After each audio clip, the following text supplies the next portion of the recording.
Mold Show. I am your host, Adam Horn, and as always, I'm joined by my co-host, Sean McGrath, and we got a little something interesting to talk about. Sean, you came across an article recently that had some interesting tidbits on health effects of molds. Yeah, what's up, everybody? Welcome back to our channel. Let me go ahead and pull it up real quick.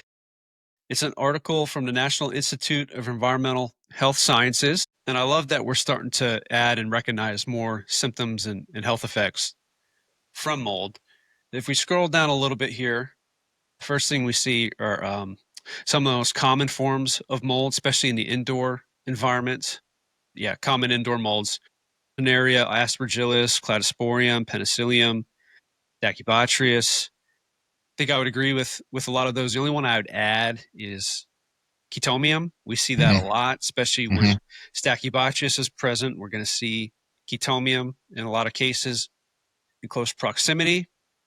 We scroll down. Here's some pretty common health effects that I think a lot of people, even somebody not real familiar with some health effects with mold, would probably assume it could cause blurred vision, cough, headaches, sinus congestion, sore throat, skin rash.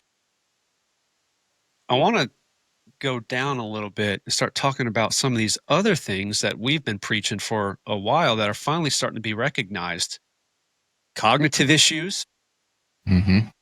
Extended exposure to mold has been linked to short-term memory loss, lightheadedness, dizziness, blurred vision, ringing in the ears, loss of cognitive function. We hear that a lot from our clients. Yeah, we do. Immune effects, inflammation and immune system changes, mental health issues, increased levels of depression, anxiety, and stress. Hear that a lot with our clients. But the big one here is the second one listed, which I'm a little surprised to finally see recognized here in an article: cancer. And the one listed is aflatoxin, a type of mycotoxin found on corn and other grains, seeds, nuts, crops. It has a little link here listed by the NTP. If you click on that link, it's going to take you to a case study with cancer in humans when it comes to aflatoxin exposure that I think you all should check out and read. But what do you and I know about aflatoxin, Adam? Well, to be honest with you, man, from hearing from my a lot of my clients who have sensitivity to most of the molds that you've named there, and the symptoms that you've discussed, the sore throat, skin rash, a lot of the neurological type of symptoms that people are commonly complaining of. I know personally, that seems to be my response to even short-term doses, or being in environments around those types of molds and whatnot. Obviously, living in that environment or being exposed to those molds in that environment for the majority of your day, or a good amount of time each day, can have a compounding effect. And the second hearing the second one with the aflatoxin potentially being linked to cancers is scary. Yeah, and I like the word you use there with exposure, because what we've just read here, seems to point towards ingestion with what you eat, with the corn, grains, seeds, nut crops, and so forth. But we know from a lot of inspections and testing that we're finding aflatoxin in homes. People are being exposed to these toxins in their house, in water damaged buildings. We talked about that at length with Michael Rubino on our last episode. So if you haven't heard that, you go back, listen to it. A lot of great information in there. But we're finding it in water damaged buildings. And it's usually, well, not usually, the type of aspergillus is what produces aflatoxins. Anytime we have aspergillus in an environment, there's the opportunity for these toxins to be produced in the home.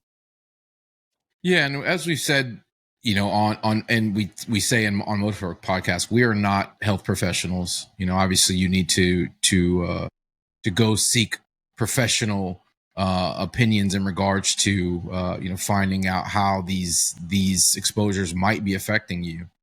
Well said. 100%. But to hear people in the industry and a lot more focus being paid to what we're being exposed to on the interior environments, and obviously we're on this podcast to talk about mold remediation and exposures. This is validation for a lot of people who already understand the potential threats involved in being exposed and to these types of toxins and mold spores. So I mean, that's really interesting.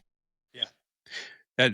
That's the main thing we want to do with our education here is show you the link with what they're publishing here with the health effects, and just letting people know we're finding it in the homes as well. It's not just what's in our food. We're being exposed to some of these toxins on a daily basis in water damaged buildings. Yeah, and that's the message here. You have to start asking questions. When you're feeling symptomatic, getting answers, getting testing done to determine what potentially is in your environment. That's the first place you got to start with this type of thing to find out: am I exposed? Am I exposed to elevated levels, elevated quantities, or exposed to certain types of molds? The only way to really get that answer is to hire an assessor and get professional testing. So not only know what it is you're dealing with, but hopefully pinpoint where it's coming from, why it's there in the first place, and then come up with a game plan to determine how to remove it safely. Right. Right. I mean, I love that starting to talk about some of these things. And the reason why is here's why. Here are the 3 top symptoms we hear our clients complaining about when it comes to potential mold in their home. Mm-hmm. And I think typically this answer would surprise people, but probably not after what we just went through. But number 1 would definitely be the cognitive issues. Mm-hmm. Things like brain fog, memory lapses, trouble focusing. People often feel like they're mentally in a fog that they just can't shake it. 2, fatigue. I'm not just talking about being tired. We're talking about the chronic exhaustion. Even after a full night's sleep, they still feel like they're not well rested. And 3, digestive issues, the bloating, the nausea, the food sensitivities. Mold and mycotoxins can really throw your gut out of balance.